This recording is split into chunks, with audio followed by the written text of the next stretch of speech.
I'm Paul Deloria for the Maui Pono Network, where we are conducting our interviews for candidates for the County Council for 2026. And with me today is Stevie Chung, who is going for the Makawao-Haiku and Paia seats. Uh, I'm I'm going to do a brief introduction and then we'll hand it over to Lucy Ann Dene, then Rita Ryan, and Ann Kathleen. And they will all ask different questions.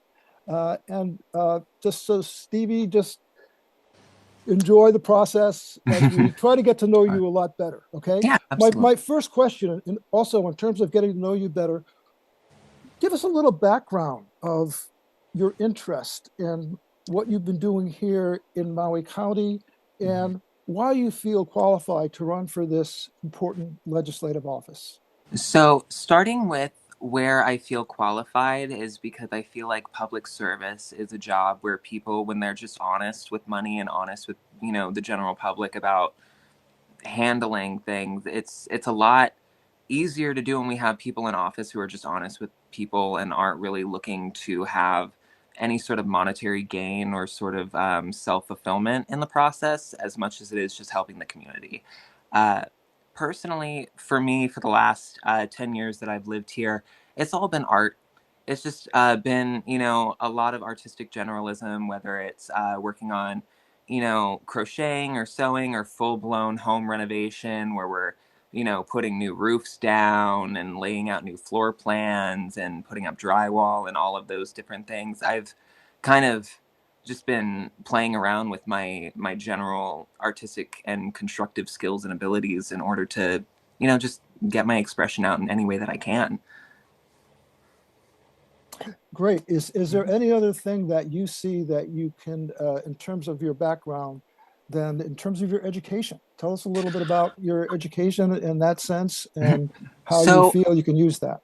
yeah, so in school, I was in speech and debate. I was in leadership programs, and I was in a lot of, like I hosted pep rallies and talent shows and a lot of public speaking related things. So, in terms of public speaking, that's very like easy for me to do on the fly. I'm not really intimidated by big crowds or groups of people when it comes to speaking publicly.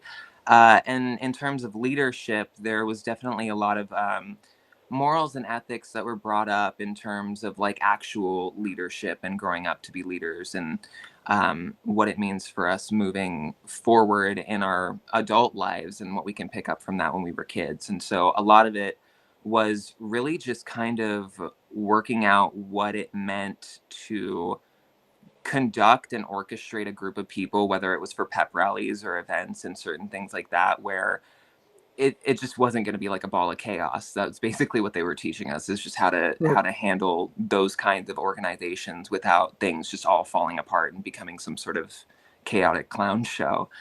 Okay, um well, thank you for that, Stevie, yeah, and I will pass it on to Lucianne next. sure. All Mahalo. right. Well, to follow up on Paul's train of thought here, Hmm. um, what issues have you tracked at all since you became a candidate? Hmm. What are you interested in? What would you hope to accomplish if you were So elected to the council? anything in and around personal safety and being able to help people to not be faced with certain things that systemically we could be and should be fixing but are not. So when I first started in this campaign, one of the first people to reach out to me was actually Travis Liggett, and he was the person to inform me about how over 40 of the injection wells and the wastewater management facilities are not properly permitted. A lot of them are spilling waste and effluent into the ocean that are causing a lot of damage to people. So, in that same vein, I would like to address issues like that to prevent, further harm and like help with harm reduction so people don't get infected as easily, so people are not as susceptible, especially the people who are autoimmune compromised. And then another major one for me is that I would love to be in a position where you could have somebody on the board who's a little bit pickier about what construction license and like different contracts get put through. I'm not really somebody who's a big fan of just putting hotels everywhere and turning the entire island into a tourist site. I'd like to kind of be somebody who's a little bit more focused on localized infrastructure and more community-based, community centers and things like that, more community-centered community centers, things like that. So you're saying you'd like to have some show the council show some discretion when they're approving things? Oh, of course. Yeah, that And would be great. can you give any examples of things you think the council has approved that may not Well, I really mean, we benefit got Bill people? 88, which is pretty much like the loudest and proudest hotel planning thing that they've put down on the table since Bill 9. It really acted as some sort of a loophole that kind of rendered Bill 9 somewhat pointless, because it's like, well, if we're going to be telling people with these other rental units and stuff that like we're going to rezone so that they can't legally do that, but then we're going to like zone for more hotels and more tourist related infrastructure, it just feels kind of contradictory. It doesn't feel like uh, they're coming from a place of real like honesty. It just feels like they're trying to, you know, get the benefit of getting the contracts out there so that they can have the contractors get the work done, get the money, and put up whatever it is that they want to put up. All right. Mhm. Thank you. I'm going to pass you on to Rita. Sure. Hi, Stevie. It's nice Mhm. to meet Hi, you. nice to meet you too. Hi, I have a question that is community centered. Um, Mhm. how long have you been in the community, the Makawao-Paia community? Mhm. Uh, and also, what organizations are you affiliated with? Who Mhm. endorses you? And who do you see Mhm. as your allies? So the first group of people to endorse me are actually the Progressive Party. And the thing that you have to do in order to have their endorsements is to pledge that you're not going to be taking money from corporate PACs and billionaire nonprofits and other things like that, so that you can actually just work as a public servant.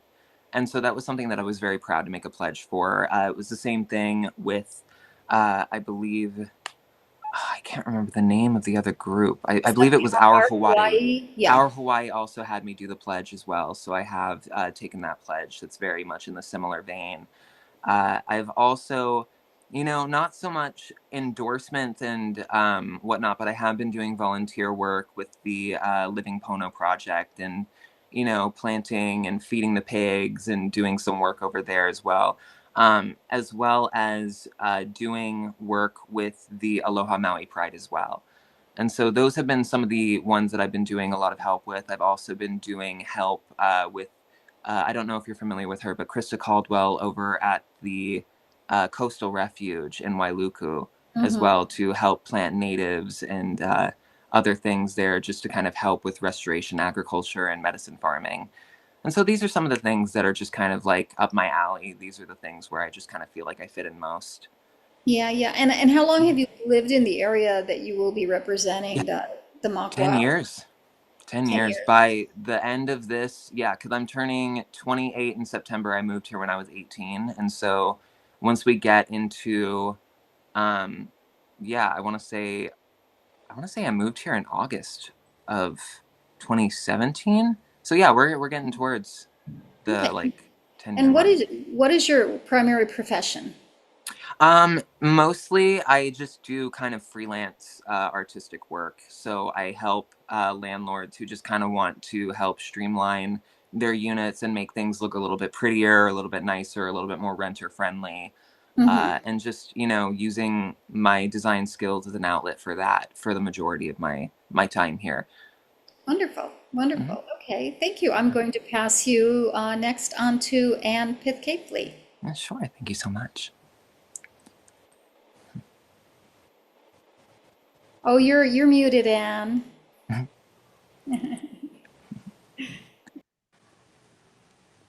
Okay, I did that last time too, sorry. So yeah, that takes a lot of courage and commitment to do what you're doing, especially at your age. Thank you. So have you never served in any public office prior to coming to Maui at all? No, no. I hadn't felt compelled. I tried to stay out of politics for as long as I could, but our community has just been so affected, and I just feel like I could help if I were just standing in the place in that position that I'm running for. So, Like I've never attended or given testimony at any like county council meetings. No, I've given testimony at county councils. I've the most recent one was probably for the resolution for the acknowledging Pride, and then I've sent in written testimony on several occasions. I've done one more testimony with a budget meeting to advocate for a deeper monitoring well in Haiku, and for them to put in the UV filters that are necessary for lowering the nitrogen levels in wastewater to help with the effluent that's being put into the ocean. So those are a couple of things that I've stood on. I've written in opposition to Bill 88 and other things of the likes. So speaking of bills, you were here in 24 and 2025, and there was a real controversial bill, Maui County Bill 171 and 172, about land use and zoning measures that amended the rules for Hanua'ula project. And also it was otherwise known as Wailea 670, but 670 pertained to the 670 acres. This Hanua'ula Partners they backed out of the promise for 700 affordable units, and then was only offering 288 units. They also backed out on having parks. They also had a plan for 18-hole golf course and even stores. And then they just whittled that down. And they also backed out of their promise or commitment to widening of the Pialani Highway. And there was a lot of many years, I think a decade of outrage by a majority of the citizens in Maui, residents. And so how do you feel about that? How do you respond to that? Well, so was the outrage for the not following through with the plans, or that they were going to do that? They were outraged because they kept changing they kept changing what they were offering. Like they would back out of one thing, and then Did the budget change for it at the same time, or were they still given the same budget to work with, and then they just kind of whittled it down? Yeah, no, this was a big luxury development in Maui. This went on for many years.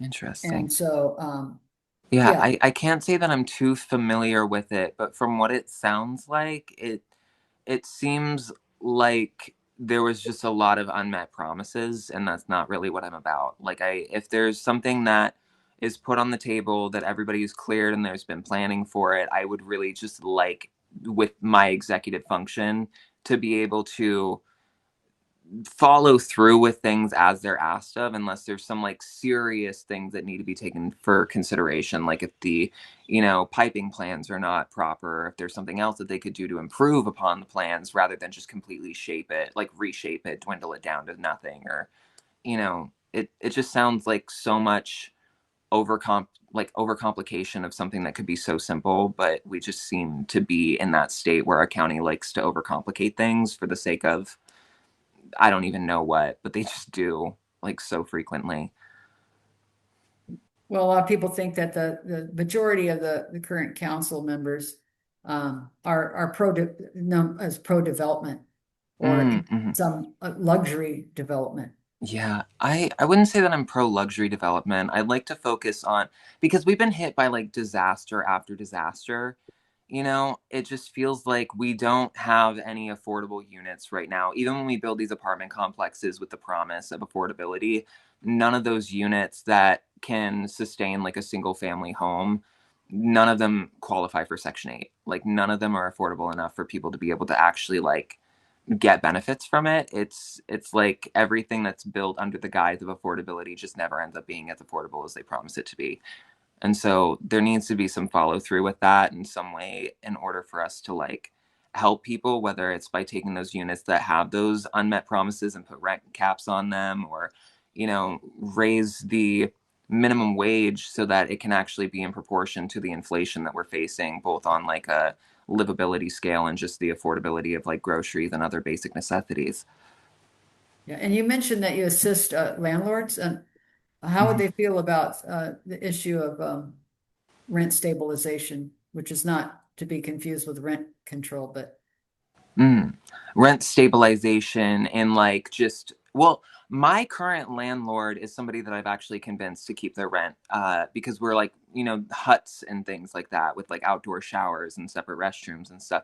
So I've had enough conviction over this last decade for him to keep the rent below four figures for all of his units and everybody that's renting to him. Uh-huh. Yeah. So Well, he's kind of, you're fortunate there. A lot of people don't have that I privilege. know it is a blessing. It really is. And I'm so lucky to be in that situation. And I'm so lucky to have somebody who has enough of a heart to be like, yeah, no, people need to be able to afford to live, And so I appreciate him for that. I'm very grateful. All right. Thank you. Yeah. Thank you. You ready to move on, Anne? Yeah, so it goes back to you, Lucian. Yes, it does. All right. I'm interested in the take you would have on your community, the Haiku Paia, region. Obviously, you'll be representing the whole of Maui County and Molokai and Of Lanai. course. But what do you think are the chief issues that people in Haiku and Paia are hoping to see solutions for? I think we got a lot of farmers out here that are hoping that we can update our agricultural laws so that we can have something that's more accommodating towards modern farming structures rather than like a more rigid plantation culture that we don't typically adhere to nowadays. So that's one of the major things that I've been getting talks with, especially with the not that I'm endorsed by them, but I have been having conversations with Georgia Pinsky and the Farmers Network about these specific things. So to be able to help them with that and be able to assist and advocate for updating and possibly, doing some repairs in the laws in order to accommodate the modern farmer, especially when we're in a state where after the Kona lows, it was forecasted, I believe, that the majority of men people at risk of suicide was going to be men below 40 that are in the farming industry. That was what the forecast was. And so I really, as somebody who wants to be a champion for mental health, I want to look out for those people and make sure that they're looked after properly. And I would say, other than that, it's been really ambiguous. It's been really specific things. A lot of people in Haiku especially feel like they've been ignored by the council or feel like they don't really get a lot of acknowledgement or a lot of attention from the council. And so I'd like to be able to, as a member of Haiku, somebody who's been living here for 10 years now, to be able to advocate for them and just be able to hear them out on whatever their issues are specifically, So when you say that people in Haiku feel they're not listened to by the council, do you mean on specific issues like speed bumps or something, or Well, is with it just a speed bumps, well, broader with thing? anything. I mean, when it comes to the speed bump situation, I mean, like, we all know that, like, they listen to nobody for that one. And it's unfortunate because in that situation, it wasn't just like it was supposed to be the same form of speed hump everywhere. I mean, you went to the meeting, I went to the meeting, we all saw what it was supposed to be and how it actually was executed. And that, I don't even know if that's just like an ignoring people thing or if that's just like a straight up like horrible planning job or like a miscommunication or what it is. But it did leave a lot of people feeling like they're just not being considered, that they're not being looked after, that they're not, they all had all of these complaints about it. And it seems like a lot of what they got back were like, you asked for this. And it's like, no, we asked for something specific. And then we got this one thing that crumbles and like falls apart, and becomes like a total hazard in and of itself. So it's like, I'd like to be able to meet people 100% where they're at rather than just kind of compromise. So let me just put this to you. You were at that meeting, you saw that there's different departments involved. Yeah. Suppose you were a sitting council person. Mhm. I know you have not served on the council, so you may not be Sure. aware of all the powers they have, but Right. just using common sense, what would you do to connect the concerns of the community, say about speed bumps, Well, with the different departments in the county? with the different departments, I mean, really, it feels like if we're going to talk about like speed humps and speed bumps and like what the speed tables were supposed to be, and in that whole planning therein, what it appears to be is like either a miscommunication or somebody trying to cut corners, because with the speed tables that people were supposed to be getting and what people were asking for and what was sold to them, and then getting the outcome that we got, it just But I'm feels. getting more towards the solution. How would you work Yeah. towards a solution? I think you've identified what the My problem might be. solution. Oh yeah, my solution is definitely to like rip up any of the ones that are, in a place where the speed limit goes above 15 miles an hour. And for the ones that are in the 15-mile-an-hour area that are like breaking apart and stuff, those need to come up too. We need to like properly put in and install them the way that they were promised to. And for the amount of money that went into putting in the improper installations, we need to figure out a way to hold somebody accountable for that as well. And hold people accountable for that, because it doesn't seem like anybody's really taking the blame for it fully. But I'd like Thank to you. rip them up, and I'd like to reinstall the ones where it's most important, but install them the way that they're supposed to be, the way that they should have been installed in the first place. So you would then work through the budget process because, of course, Yeah. Public Works does not listen to the council. They only listen to the budget. So Right. Yeah, of course, of course. Yeah. So we got to allocate. And for sure, I'm somebody who's all for taxing the hyper wealthy and tourism in order to allocate more funds and be able to work towards, getting us as citizens here up to a level where we're all like our cortisol levels are just like down and our dopamine is up and we're just not as stressed out about what it is that the council or planning committees are doing wrong, because you're not noticing it. Like, I want to be a place where like people aren't noticing as many mistakes that are happening right now. thank you. I'm going to pass you on there to Rita. Okay, thank you. Thank you, Lucienne.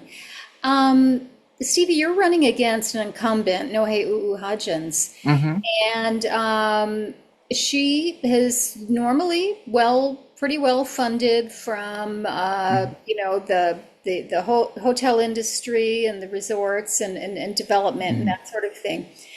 Can you tell me what is your focus on how you're going to challenge her, and what are your key differentiators between your platform and her platform?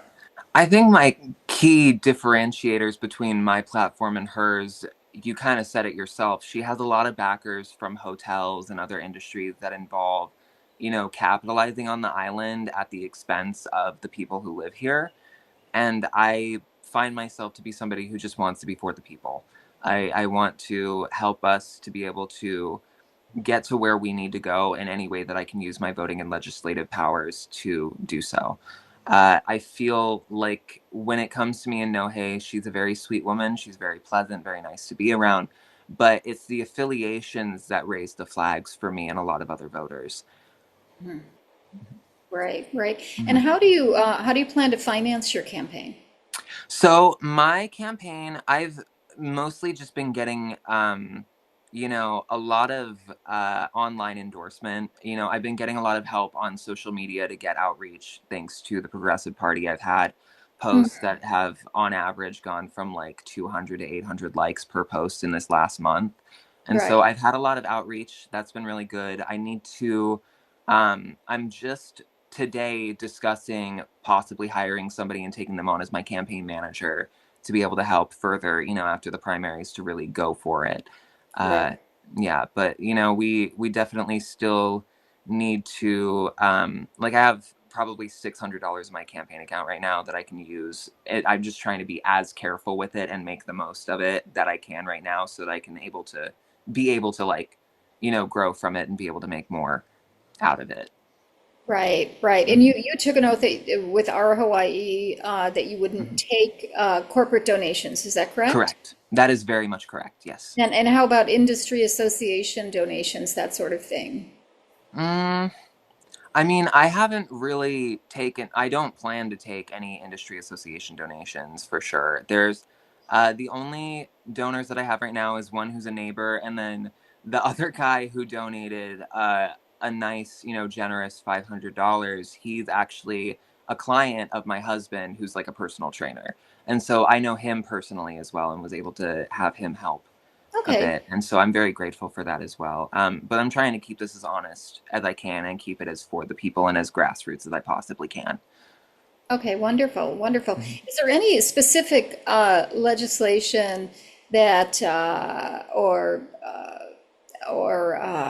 proposals that Nohe Uhajins has promoted that you are against that you can talk about? Well, we did mention Bill 88. Right. I mean, I've been told that there isn't really a contract for construction that she didn't love. So it kind of comes down to just overall, like, when we're looking at these things that are being put in front of us, like, what is the end goal? What are we trying to go for? And how is it going to benefit the people in our community the most? I Yeah. don't feel like those are the same gears that are turning in her head. Uh, but as far as the other specific bills, I can't think of an exact one at the top of my head, but I know that there's definitely a few that if I read, like, right in this moment, my eyebrow would definitely be getting raised for sure. Yeah. Do you are you in favor of supporting a cap on tourism? A cap on tourism in what facet? We in the Maui Island plan, that the 10-year plan Mm-hmm. that has exceeded 10 years, I believe. Uh, we had, I believe, a 33% cap based on the population that we wouldn't allow tourism over that Like an 33%. occupancy limit, basically, of people who are getting transported in and out. Exactly, but it has Okay, since exceeded that limit on several occasions. I see. And that may not be counting the big luxury cruise ships that come in. I'm not sure. But as Mm-hmm. far as, hotel Yeah, like Ruby rooms, Princess and stuff like that. Yeah. yeah, yeah, Um, I would say that I'm not opposed to tourism caps. And I mean, obviously, if there's a 10-year plan that's already gone like well over 10 years and we haven't really committed to it, I'd love to revisit that and go back to it because it sounds like something that we could need. I mean, I just went to Hana. The amount of people, like, I don't know why we don't just have shuttles going to Hana and instead of just every rental car and every other person on like that's visiting just turning up there. There were so many people in the middle of the road while there were like people coming peeling down. It was just chaos. It was just a lot of chaos today. So the idea of putting limitations not just on tourism as far as how many people can be there, but how they can go about the island. Not just giving everybody a car so that they can just go willy-nilly, and maybe focus more on like maybe we do some like tour buses here and there and some things that are like more related to that so that we can have locals be able to use the roads just to go where they need to go without the struggle. right. um yeah, Yeah, absolutely. excellent idea. Okay, thank you. Thank you. That was a great answer. And I'd like to Thank you. pass it on to Anne now. Okay.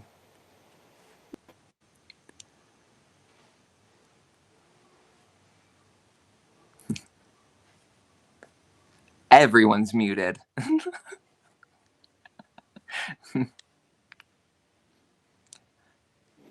I'm the only one Anne, that you need to unmute, Anne. I'm sorry, It's God. fine. I was just doing a little dance over here. So, so water rights, water scarcity. So there's Yes.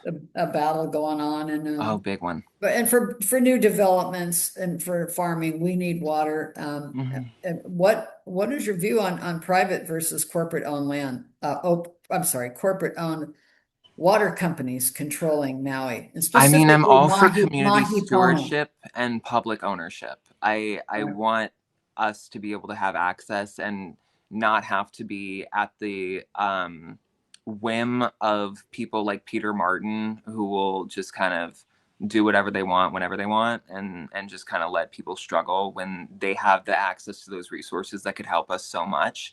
It would be of a great benefit for us to be able to make those things public and accessible for people. Yeah. Well, how do you Mhm. feel about Mahi Pono? Not Not Maui, good. Mahi Not Pono great. Farms. I'm not excited when I hear their name. I think I'll leave it at that for now. Can you explain why? I'm not for pesticides and I'm not for GMO crops and stuff. And so anything of the Monsanto or Mahipono kind of vein is very like I like natural grown, I like organic, I like, people being able to reuse gray water when they're washing off fruits that don't have any pesticides or anything gross on them, and being able to reuse that for their farming and agriculture, so we can like be more resourceful with the water. But with people, or like with farms like that, it just is not as safe for the public. It's not as safe for consumption. It's convenient, but it's not safe. Okay, thank you. Mm-hmm. Mm-hmm. Lucianne? Oh, there you go. What? Ah, ah, almost. There. Yeah, no, we agree to mute in between our questions so that in case there's, like my cat was just throwing up, Okay. too much information. So Yeah. I'd like to talk about the floods and drainage and things like Yeah. that. Mm-hmm. I don't know did you grow up in the mainland, someplace where it was dry or wet I or? grew up in the very dry desert valleys and plains of Arizona and Nevada. Every time I visit now, because my body is so acclimated to Maui, I just turn into a California raisin and my eczema flares up like crazy. So yeah, it's a different world. And a lot of the drought situation, especially the one in Las Vegas, was very like a man-made problem that they did. People saw it happen and then they knew that it was going to have the consequences that it currently has. When it comes to Maui and the drought situation, one of my biggest stances for this, for long-term recovery in the water table, is to do forest restoration. I had been informed that like plants, native plants on the island, such as the kukui trees and stuff, can hold moisture into the soil for 25 years before it goes into the water table. And so in order to help with the water crisis that we're having in the drought-stricken areas, I like the idea that Amy Pedersen had of having the Earth Smiles, which I don't know if you looked into those or if you're familiar with them, but it helped to reforest a lot of Africa in lands that was once barren and hydrophobic and deserted. And the means of it was basically just being able to break up the hydrophobic soil, put the seeds in there, cover it with some brambles so the birds don't come in and swoop in and take it over. And then the rain comes, it plants, it grows, and then it gets to a point where no life can really interfere with it, and it's just able to go off and do its thing.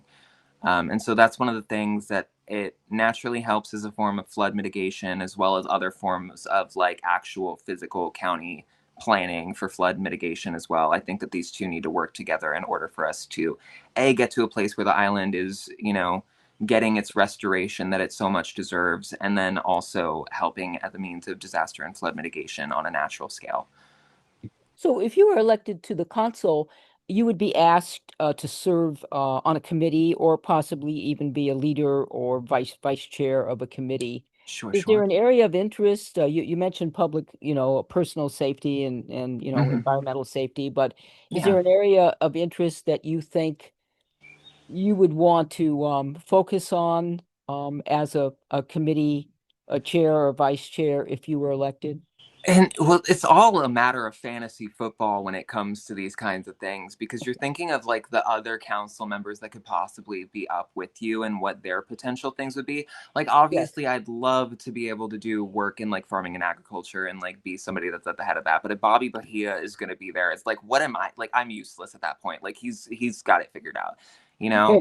I'm, really good at architecture and planning and those things. So when it comes to building contracts, that could definitely be something that I could oversee.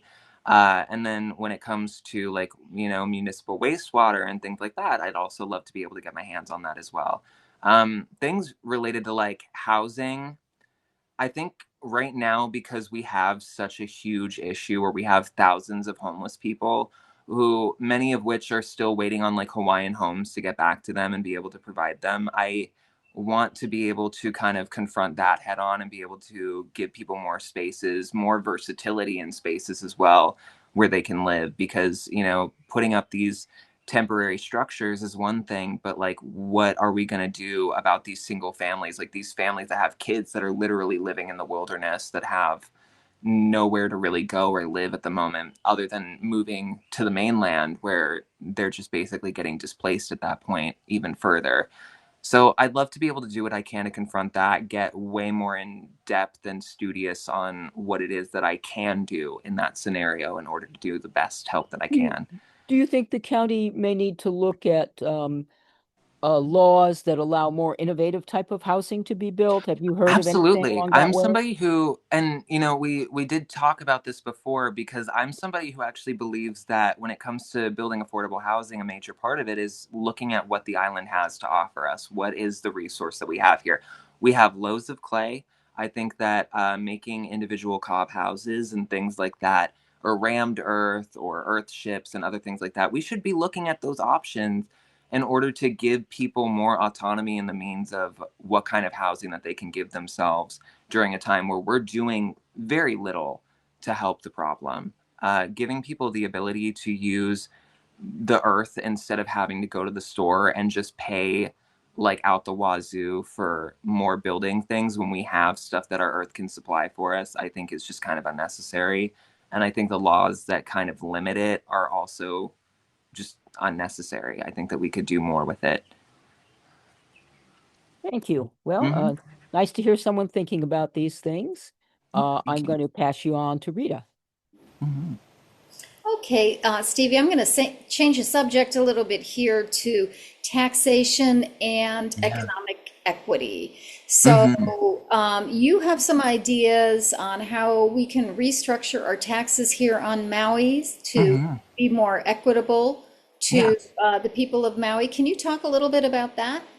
Well, I feel like we're at a place now where a lot of the affordability crisis is pretty much directly caused by the hyper wealthy people who love to just own a lot of land and do nothing with it, or own a lot of land and do things that aren't really beneficial to the majority of the population. And a lot of the money that goes from tourism and hotels and the industry, they can go offshore, they can go to these people's pockets where they're just not even living in Maui, but they're reaping all the benefits of it without really um, any form of consequence therein while we're all struggling. And I feel like, taxing the hyper wealthy in order to allot and create a more equitable economy where people can, have lower utility bills and like lower rent and just the ability to breathe for a little bit would be the most ideal.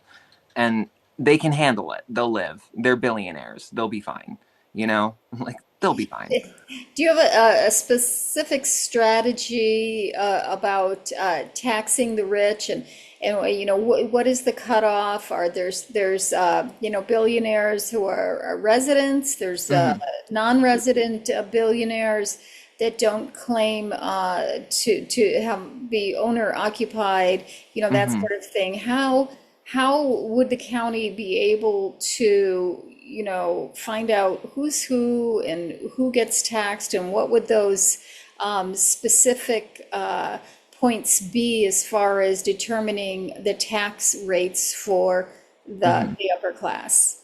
Well, I think that what could be a major factor of it, first starting off with, like, are you a Hawaii resident? Is that what your ID is telling you? Like, is that what it says? We can go from people who are living on the island who are actually providing for the island and doing things that they can that are like, you know, not so much of like a greed based structure, but like when it comes to the ones who are offshore, those are the ones that I think would take my main focus. Hmm. Although there are definitely, I would have to look at the percentage rate because I need to look at what it is for the people that are just on a basic minimum wage. Like, what is the amount of taxation that they're facing versus the hyper wealthy, and what is it that we can do to accommodate that? But those are all numbers and figures of which I am terrible at holding in my noggin. I'm terrible with like remembering numbers. I can look at the numbers and base my opinions on those numbers, but then when I'm asked about the numbers, I'm just kind of like, what are numbers? So Right, but you yeah. believe a county tax, Mhm. income tax, is that right, or a property tax? I believe that both can be helpful. Yeah, Um, I think the state controls the income tax, whereas the mhm, county mhm. deals with the property Property. tax. Yeah. So And most there's definitely likely, some people who own a lot of property who could definitely be stepping it up a bit more in terms of like what they're doing for the. Well, It's not so much that they could be stepping it up, it's that they could be taking any steps at all, really. Like that they could just be doing anything to help the community when they choose not to, just because it's like, oh, why? And it's like, because you should, and because you have a gross, absorbent amount of wealth that would be able to help people on such a grand scale if you were just willing. And they're not. And so it's like, we got to figure out what we can do in order to help make a more equitable economy for people and just do what we can. Got it. Okay. Mhm. Thank you. Thank you for that answer. It's a Thank you. tricky one because It's billionaires, very, they're tricky. I mean, There's a reason for billionaires, right? yeah, and I'm happy that we're in a state that's at least trying to push back a little bit, while we got like the federal government trying to push Citizens United and we're just like, hey, pass Right. next, like trying to work through that. And so I'm seeing extended efforts being made in order to kind of help put people over profit and like Yeah. morality over monopoly, but it's definitely something that we have to do on every level, and I'm Yes. willing to do it on my level Yeah. as well. The wealth and poverty gap is very apparent here now. You don't have to look too far. What middle class is really the question. Yeah. Yeah. Mhm. Yeah. Okay. Well, thank you for that. And I'm going to pass you Yeah. on to Anne now, who's going to unmute her mic. I also Oh, wanted she to say already has. She already Beat has. you to it. finally, Yeah. it's embarrassing, sorry. Oh, good. Yeah, there's also a lot of loopholes that should be closed for these billionaires Oh, to yeah. not have to pay taxes. I think that Larry Hmm. Ellison is an example of that. Oh, right. But I want to get onto homelessness, Okay. homeless solutions for homeless. There's been just recently statistics showing that 40%, not that the number of homeless people have risen, but the number that are cannot 40% cannot, it's increased, that cannot find adequate housing, especially Hmm. housing for people who have almost no income. Right. It's a multi-prong issue, right? Hmm. Substance abuse, Yeah. mental illness, Yeah. And when and we, the people that are working, right? right. And so Yeah. it's very difficult. And so there just doesn't seem to be enough Our, solutions. And there was a plan for it was funded by county taxes to have mhm. these safe driving lots, which I think Okay. have wraparound services. And it's been on, it was been proposed like 4 years ago, and Hmm. they say they still can't really get it together because of contractors and Hmm. engineering, and you kind of just wonder what is it going to take and when. Hmm. So they're still struggling, and they've had 2 meetings and they have not come to a conclusion. Okay. So, Yeah. how do you feel about the safe? Well, it We is don't have definite. it. We have never had it. Yeah, it's definitely a big, like you mentioned, like a multi-prong, multifaceted problem. One of the biggest issues that we have here on island is that we don't have proper, not like proper facilities, but like we don't have big enough facilities to help the crisis that we are in. We don't have enough rehabilitation resources. So if you need rehab, you're probably going to get either turned away or shipped to another island. Same goes for mental health crises. Either you can be taken in here, but they're not going to have a lot of time for you because there's just so much, like it's just overflowing oftentimes. And so it's either that or you have insurance, and so they can fly you over to another island. And it's like, and the veterans facility that we have here is also just not enough to accommodate the veterans that we have that are houseless. And so there's also a factor of also putting more stock into expanding and growing these units that are able to help and assist people that have these very specific needs and issues. That's a very important facet in order to, accommodate the people who have, long occurring and like chronic mental health issues, as well as people who just need to get back on their feet, need to get into a good way so that they can form that independence and move on with their lives in a way that is dignified.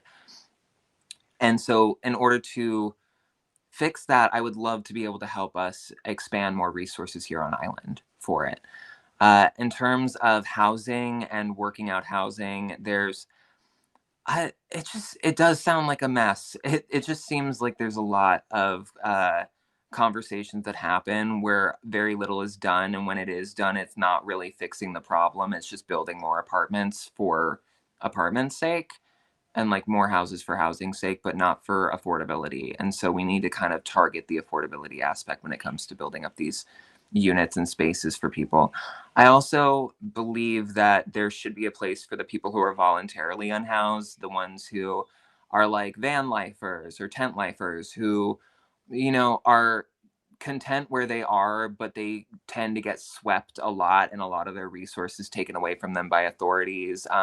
Not usually from like a county level, but sometimes it could be the police authority. It could be, I believe that there was this one group that was supposed to be like MEMA. Yeah, it was MEMA that had done a couple of sweeps here and there with people off the road because they were calling it a hazard. But you're like taking people's livelihoods away from them. You're taking what they've accumulated. And so to have alternative spaces like acreages or lots where people can actually go and settle properly with communal showers and communal kitchens so that people can like function on a level where they're comfortable, but they're not getting shoved and they're not getting pushed, in a way. They can be somewhere, settle, and feel content knowing that there's not going to be any challenges there.